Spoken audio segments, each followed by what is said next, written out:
ఈ వీడియోని పవన్ కళ్యాణ్ గారికి స్కూల్ పిల్లలకి ప్రతి స్కూల్ పిల్లలకి చూపించండి. ఫస్ట్ ఇది స్వచ్ఛమైన సరస్సు. ప్రజలందరూ ఇవే నీళ్ళు తాగుతారు మంగోలియా దేశంలోని. ఓకే, సో ఈ సరస్సులో వీళ్ళు వినాయకుడిని వేయకూడదు. వేస్తే మంచిది కాదు. ఎందుకంటే వినాయకుడికి ప్లాస్టర్ ఆఫ్ ప్యారిస్ అవి ఉంటాయి. మట్టితో ఉన్న వినాయకుడిని వేయండి. చిల్లర డబ్బులు వేయకూడదు. అది మనం వేస్తున్నాం, మంచిది కాదు. పాలు అంటూ వేస్తాం, గంగాదేవికి పాలు వేయకూడదు, మంచిది కాదు. గంగాదేవికి మంచిదని చెప్పి పసుపు వేస్తాం, పసుపు మంచిది కాదు.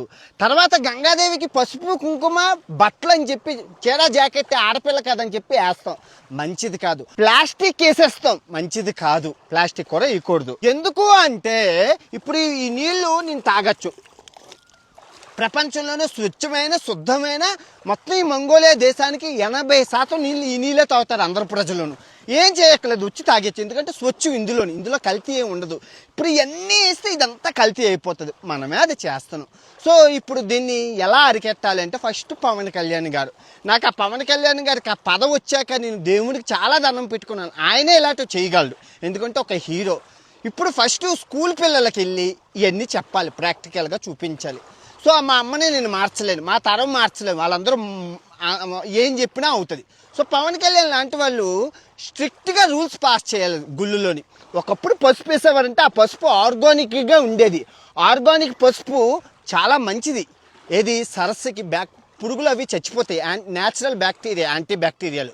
సో ఆ నీళ్ళు తాగేవాళ్ళు కాబట్టి మంచిది రాగి నీళ్ళు. కానీ ఇప్పుడు అంతా ఆర్గానిక్ పసుపు ఎక్కడుంది? ఆర్గానిక్ కుంకుమ అన్నా కూడా పసుపుతోనే తయారు చేస్తారు. ఆర్గానిక్ కుంకుమ పసుపు ఎక్కడుంది? లేవు కదా, అంతా సింథటిక్ కెమికల్.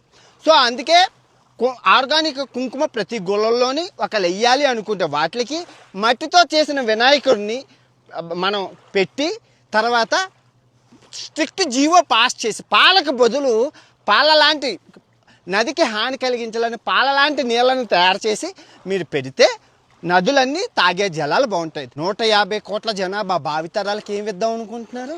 విషపూరిత నీళ్ళు. ఇక్కడ చూడండి, పిల్లలు కూడా తాగొచ్చు నీళ్ళు. చంటి పిల్లలు తాగినా ఏమవ్వదు. కానీ మన నీళ్ళు తాగితే భక్తి పేరుతో ఎంత నాశనం చేస్తున్నాం. సో భక్తిని కొంచెం సైంటిఫిక్గా ఆలోచించి అవగాహన ఇంపార్టెంట్, భక్తి మీద అవగాహన important. I wish Pawan Kalyan garu ఇది ఎలాంటివి చేస్తారని కోరుకుంటూ సెలవు తీసుకుంటున్నాను. ఇట్లు మీ ప్రపంచ యాత్రికుడు స్వచ్ఛమైన సరస్సు మంగోలియా కుస్కోవర్ లేక్ నుంచి.